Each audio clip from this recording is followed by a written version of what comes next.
Hey, it's Laura from Hyperstamper. I'm here to show you a new junk journal that I've made.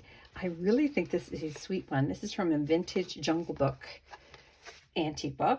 I think it's the 1940s. We'll find out as soon as we open it up.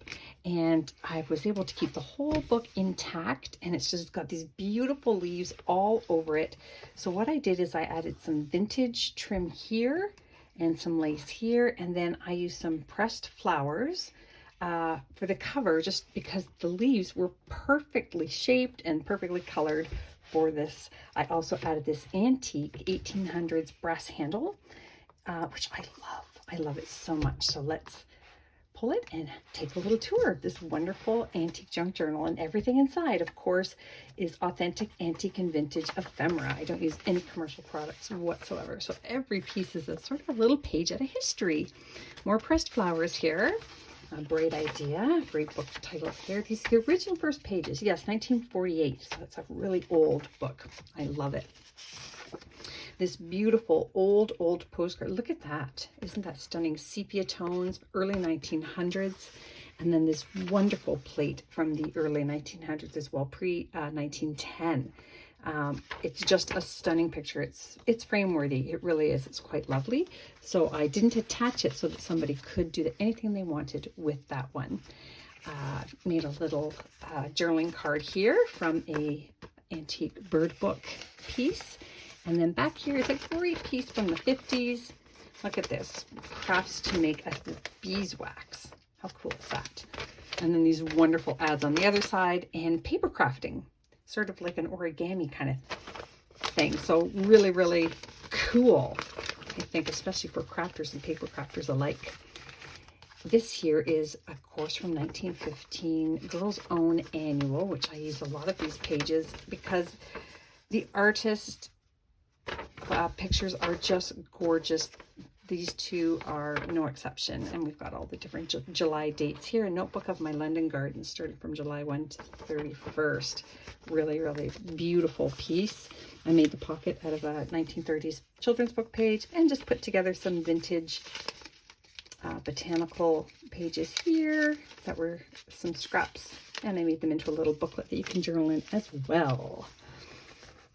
This is from the late 1800s. That is a watchman's guard dial that he would have put, and it would have clocked and punched his hours of working and sleeping, believe it or not. This is a wonderful piece from an embroidery book from the 50s. And this is from a different embroidery book, a Polish embroidery book, just with the most beautiful, stunning photography plates in there. Okay, we've got a 1925 page here. And then this here came out of a book from the 1800s. This was inside where the signatures were attached, and I peeled it painstakingly out to find this word picture on it, which I love. Pictures. And then this great little cluster here with some Canadian birch bark. And this is another wonderful little journaling spot. South Carolina piece here. And a hidden journaling space up here and here, and this wonderful little penguin image down here, the auk and ant. The word ant from the Antique Dictionary. Look at this piece here, folks. This is lovely, from 1926. Look at the images here. A whole huge page that you can play with, use in your mixed media artwork, collages, or just enjoy it exactly the way it is. Again, a little 100-year-old piece of history there. This is some antique crochet here that I've just attached, and a little, I left it open at the top so you could tuck some of your own treasures in there if you like. Early 1900s Book of Perennials. And then more antique book pages here, recipe pages, vintage school book pages, children's book pages. This is a handwritten research page, 1885 at the top. More 1940s children's book pages, recipes. And this is actually got some value. You can Google this. It is a Monaco stamp, and that would be the princess and Prince of Monaco at the time. Isn't that beautiful? And that was from a stamp collector's album from the 1950s that somebody gave me. Vintage cards here that I turned into a journaling spot. Isn't that fun? Just a little accordion fold there. There we go. And this is from the Miss Moppet Beatrix Potter 1903 book. And that is an original. Very special. Beautiful little mouse picture there. Embroidery book cover from the 50s, 1950s, or sorry, yes, both from the 50s. And this is another original plate from the Jungle Book that this junk journal was made out of. And in here I did another little booklet. The front is a vintage recipe, and then just a bunch of scrap pages inside that you can have fun with. Again, pull them out, use them, or journal in them. Look at the dog eating the cake. I love it. Wonderful children's book images here. That's from a history book from the 40s. This here, very cool, from 1910. And it's just a business postcard. And really fun stuff on the back. Oddfellows Relief Association. Nito Pepito. And just a really beautiful antique book image that was blank on one side, so you can journal on that. I love finding different ways for you to journal. Little hidden spots and such. This is a beautiful plate, just stunning, from a geography book. I love this one, full color. You've even got the students' notes on the side here, and more children's book pages. And in here, this is another 1950s. Jeez, I really overstuffed this one, I think. 1915. Look at the daisies.